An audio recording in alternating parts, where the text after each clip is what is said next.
Okay, welcome back. So today my topic is about the Vernier Caliper. So Vernier Caliper is an instrument used to measure the length of an object. Now you know that there are various instruments to use the instruments to measure the length of an object, but we need to know as to why we need a Vernier Caliper, what is a Vernier Caliper, and when can we use a Vernier Caliper. So let's investigate.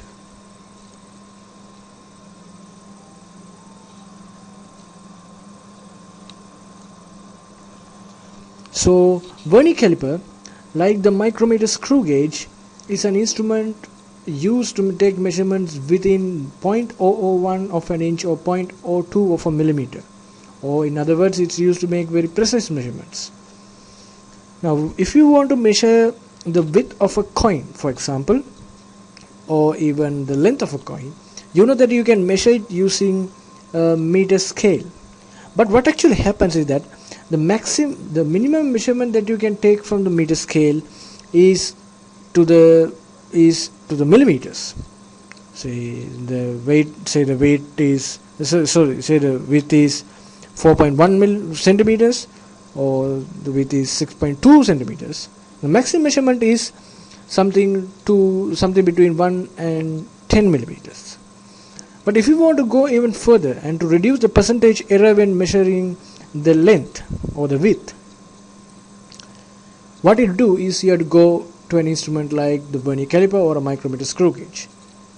But having instruments that instruments like micrometer screw gauge or even spirometers, why is Vernier Caliper important, and how Vernier Caliper distinguishes between the other instruments? The Vernier Caliper is important due to several reasons. There are various reasons as to why various people use Vernier Calipers. The first one being that the Vernier Caliper has several options.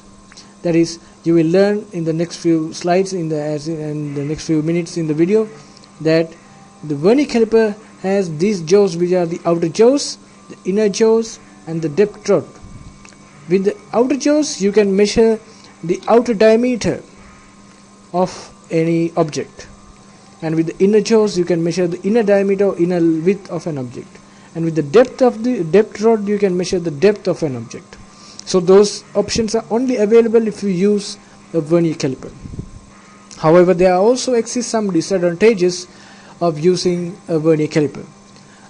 One of the main disadvantages is that the Vernier Caliper cannot be used to measure the width or the length of a brittle object.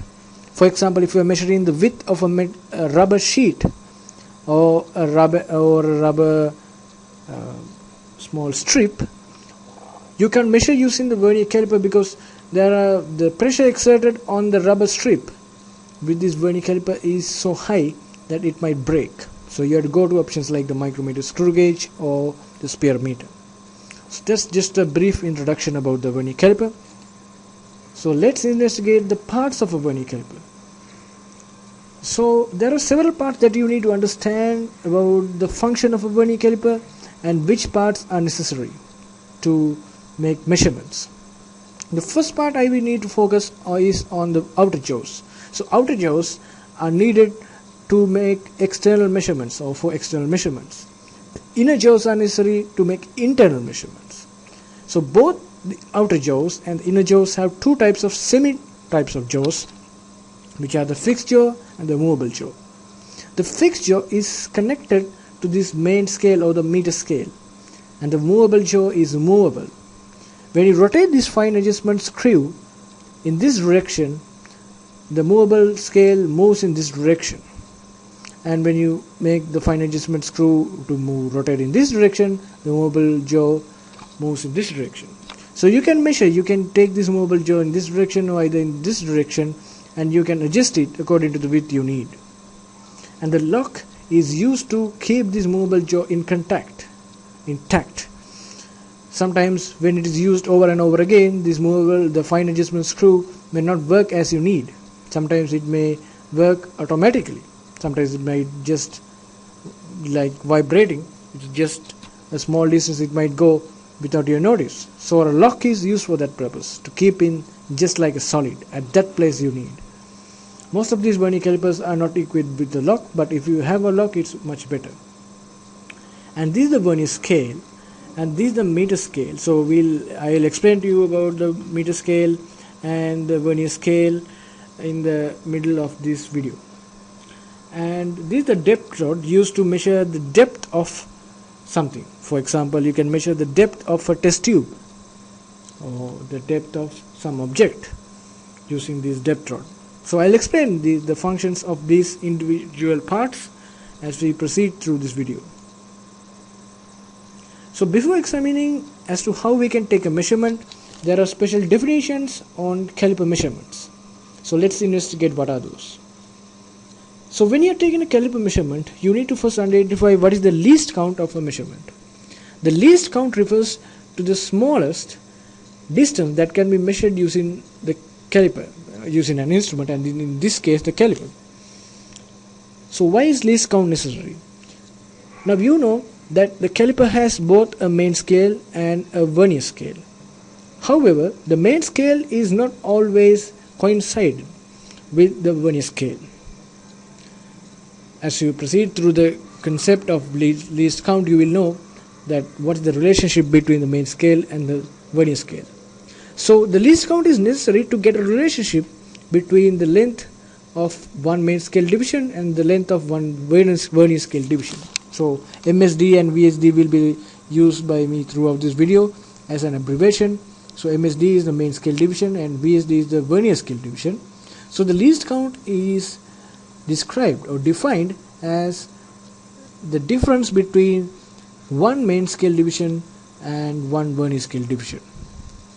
For example, if you have a vernier scale in which we have n main scale divisions that coincide with n-1 vernier scale divisions, according to the concept of vernier scale division, you can say one vernier scale division is equal to n-1 divided by n. Now you will, in the next slide and in the next few seconds, you will experience a simple example. And using the concept of the least count, you can say that the least count is equal to one main scale division minus one vernier scale division. So one main scale division is follows. So since one vernier scale division is equal to n1 minus 1 divided by n main scale divisions, you can say that the least count is equal to 1 upon n main scale divisions. So let's take a simple example. So it may be sometimes confusing to you. Let's consider a vernier scale which has 9 main scale divisions and is divided into 10 divisions. So that coincides with 9 main scale divisions that coincide with 10 vernier scale divisions. Since 9 divisions of the vernier scale coincide with 10 divisions of the main scale, you can say that the vernier scale division is equal to the number of vernier scale divisions divided by the number of main scale divisions that coincide with the number of vernier scale divisions. So the one vernier scale division is equal to 9 by 10 or 0.9 millimeters. However, you know that the main scale is simply similar to that of the main scale that we are using in a meter scale. So the main scale is equal to 1 millimeter. That is the least length that can be measured from the main scale, or 1 upon 10 centimeters. So the least count is equal to 1 main scale division minus 1 vernier scale division. So you know that already that the 1 main scale division is equal to 1 millimeter, and you have found that the vernier scale division is now 0.9 millimeters. So least count is equal to 0.1 millimeters. So the least count may vary between different vernier calipers, and let's identify as to why least count is important. Okay, now since we know about the concept of the least count, now let's consider as to how we can find the length of some object using the vernier caliper. Now you can use this formula: length equals main scale reading, or MSR, plus the product of the vernier scale reading times the least count to take the measurement. However, you need to find the least count for this measurement first, as the main scale reading can be directly found from the main scale, and the vernier scale reading can be directly found from the vernier scale.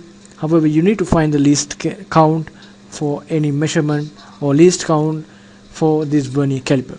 So least count for this vernier caliper is what I consider as the most important step of taking the measurement of any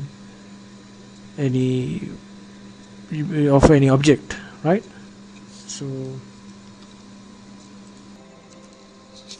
now you know that there are various types of, now there are errors in the case of a meter scale, and also there are errors in micrometer screw gauges, and sometimes in spirometers as well. So what are the types of errors in vernier calipers? So actually there are only two types of errors that can be found in any vernier caliper.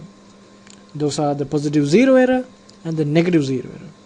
Now first of all, you need to understand that the positive zero error or the negative zero error can be found only in a single instrument. That what I meant is that you can find either the positive error or the negative error, but you can't find both. You can't find both. You can find only one type. So what is meant by the positive zero error? So positive zero error occurs when the zero of the vernier scale, the vernier scale is to the right of the main scale, when the two jaws are in contact. To take the precise measurement, you need to subtract the value of the positive zero error from the obtained measurement. So negative zero error occurs when the zero of the vernier scale is to the left of the vernier, main scale is to the left of the vernier scale, when the outer jaws are in contact. So when you have a positive error, you need to subtract that error, and when you have a negative error or negative zero error, you have to add that error. So we can examine you can examine what I said using these two figures. When you have a positive zero error, the zero of the vernier scale is to the right of the main scale. So this is the main scale, this is the vernier scale. The zero of the vernier scale is to the right of the main scale, and we have an error here. So if the vernier scale is precise, this zero of the vernier scale and this zero of the main scale should coincide. These two lines should coincide, right? These two lines should coincide, but in the case of a positive zero error, the main scale remains stacked because it's fixed to the reader. However, the vernier scale can move along this main scale, and the vernier scale moves to the right like this. So this is a positive zero error, and this is the error. This small part is the error, and we have to subtract that error from the measurement. Similarly, in the case of a negative zero error, the vernier scale moves to the left of the main scale reading, and this small range, or this small region, is the error, and since this is a negative zero error, we have to add that to the final measurement. So what is meant by the no zero error? No zero error is the precise arrangement of the meter scale and the vernier scale so that the zeros of both scales fit each other. So in the case of a positive zero error, now you know that the vernier scale moves to the right and will be somewhere here to the right, and in the case of a negative zero error, the vernier scale moves to the left, is somewhere here. However, if you want to make precise adjustments, you have to subtract in the case of a positive zero error and add in the case of a negative zero error. However, if you have a vernier caliper with no zero error, so that when you fit the outer jaws, the zero of the main scale reading coincides with the zero of the vernier scale reading, we call that no zero error. So you don't have to subtract or add the error, because there is no error. You can directly take the measurements. Having talked about the errors, now let's examine as to how to take a measurement using a vernier caliper. Now first of all, as I mentioned, you need to find out whether there's an error on the caliper. If there's an error, as the last step, as I mentioned here, as the last step of the seventh step, if you have a positive error, you have to subtract that, or if you have a negative error, you have to add that. If there's no error, you can proceed to the second step. So the second step of any measurement, whether you are measuring with the outer jaws or using the inner jaws, is that you have to find the least count. So in the concept of least count, I explained to you that least count is what I consider as the most important step of this calculation. You can directly take the main scale reading, you can directly take the vernier scale reading. However, you don't know the least count, you have to count that. You have to measure. You have to calculate that for that vernier caliper. If you measure the least count for that vernier caliper, the main scale reading may change, but the vernier scale reading may change. However, the least count is a constant for that vernier caliper. So as the next step, what you have to do is that you have to place the object between the appropriate jaws. And if you are using the vernier caliper to measure the depth, you have to adjust it according to the depth you are measuring. In the case of measuring outer jaws, you have to place the object between the outer jaws, and in the case of measuring with inner jaws, you have to measure it using the inner jaws. You have to actually move the inner jaws using the fine adjustment screw in direction so that you can place the object. So the fourth step, what you have to do is you have to take the main scale reading, and as the next step you have to take the vernier scale reading. Now you know the main scale reading, you know the vernier scale reading, and you know the least count, so you can measure the length of the rod or length of any object. So now, having explained about the basic step of measuring or basic steps of taking any measurement, let's investigate as to what types of measurements can be taken from a vernier caliper. There are three types of measurements that can be taken from a vernier caliper. The first type is the measurements that you can take from the outer jaws. So you can measure the external width or the external diameter of an object with outer jaws. And the second type of measurement that I'll be focusing on is the measurements that you can take using the inner jaws. So the measurement that you can take from the inner jaws are the internal width or the internal diameter of an object. And the last type, and the third type of measurement that you can take from the vernier caliper is measuring the depth of an object. For example, if you want to measure the length, the inside length of a test tube, you may use the vernier caliper to do that. So the vernier caliper is the only option you have in measuring the depth of such an object. Alright, now I explained to you about the steps of taking the measurements. I explained to you the types of measurements. Now let's investigate these measurements in detail. First of all, let's investigate as to how you can measure an instrument's external diameter or the external width using the outer jaws. As the first step, in any experiment that you are doing using the vernier caliper, you need to find out whether there is an error. And as the last step, if there exists an error, if it is a positive error, you have to subtract that, and if you have a negative error, you have to add that. If you have no error, you can proceed directly to the second step. At the second step, in every experiment that we are using using the vernier caliper, you have to find the least count for that measurement of the instrument actually. So if you know the least count of the vernier caliper you are using, and you want to make several measurements, one using the outer jaws and the other using the inner jaws and another using the depth rod, if you calculate the least count using one of the measurements, since the least count is a constant for that vernier caliper, you don't have to measure it again. So least count is one type measurement, one moment measurement, but you have to take it accurately because least count directly affects the final reading that you are taking. So as the third step, you have to place the object between the outer jaws. So when placing the object, now you know that the outer jaws may be somewhere like here. The movable jaw will be somewhere here when you take the measurement. So you have a fine adjustment screw here. You can turn it on so that you can rotate it so that the movable jaw moves in this direction. You can move it to some distance here. Then you can place the object and you can move it backwards again so that there is a pressure. There's a small pressure between these two surfaces. So that's the best option. And it would also be better if you can touch the outermost surface here with the main scale, so that this you can still make sure that this fits intact. So as the fourth step, what you have to do is you have to read the main scale, and at the fifth step you can read the vernier scale, and using the formula length equals main scale reading plus the product of the vernier scale reading and the least count, you can find the length of that object. So that's about measuring with the outer jaws. Now how to measure with the inner jaws. So as I mentioned in the video, from the first part of this video and in the last part when I was measuring with the outer jaws, you have to first make sure that you have an error. If you don't have an error, you can proceed to the second step, or else you have to add or subtract that error depending on the type of the error. And then, as I mentioned in little while ago, as in the case of measuring using the outer jaws, in the case of measuring with the inner jaws also, you have to place the object between the inner jaws. So the placing between the inner jaws is not the same way as placing with the outer jaws.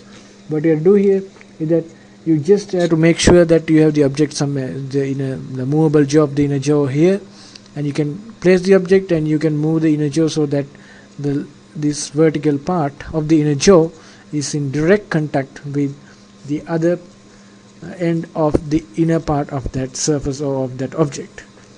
So as in the case of any measurement using the vernier caliper, you have to measure the main scale reading, you have to measure the vernier scale reading, you have to take those, you have to record those, and using the formula that length equals main scale reading plus the product of vernier scale reading times the least count, you can find the length of that object, the internal diameter or the internal width of an object.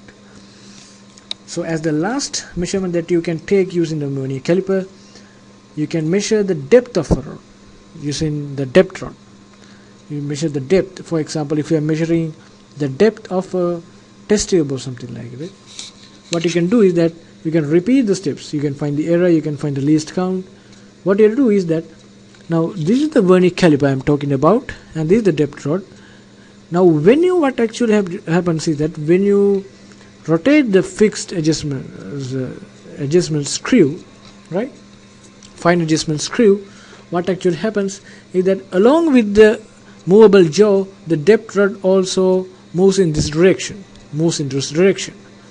So what you can do is that you can place the depth rod somewhere here, you can keep the object that you need to measure, and you can rotate the fine adjustment screw until this sharp point of the depth rod is in firm contact with the bottommost point of the object whose depth is to be measured. Then you can repeat the steps while you can take the main scale reading and the vernier scale reading, and you can find the depth of the object using the formula main scale reading, the depth is equal to, or the length of you are measuring is equal to the main scale reading plus the product of the vernier scale reading and the least count. So that's it about the vernier caliper. So now in this video I explained to you about what is a vernier caliper, why is a vernier caliper used, what are the advantages and disadvantages of using a vernier caliper, what are the different parts of a vernier caliper, what are the errors of a vernier caliper, what are the special definitions, what are the types of measurements you can take, how you can take a measurement, and in the last 3 examples I explained to you about taking measurements individually, one using the outer jaws, the other using the inner jaws, and the finally using the depth rod. So that's it about the vernier caliper. So thanks for watching this video, and in the next video I will meet you with the concept of micrometer screw gauge. See you then.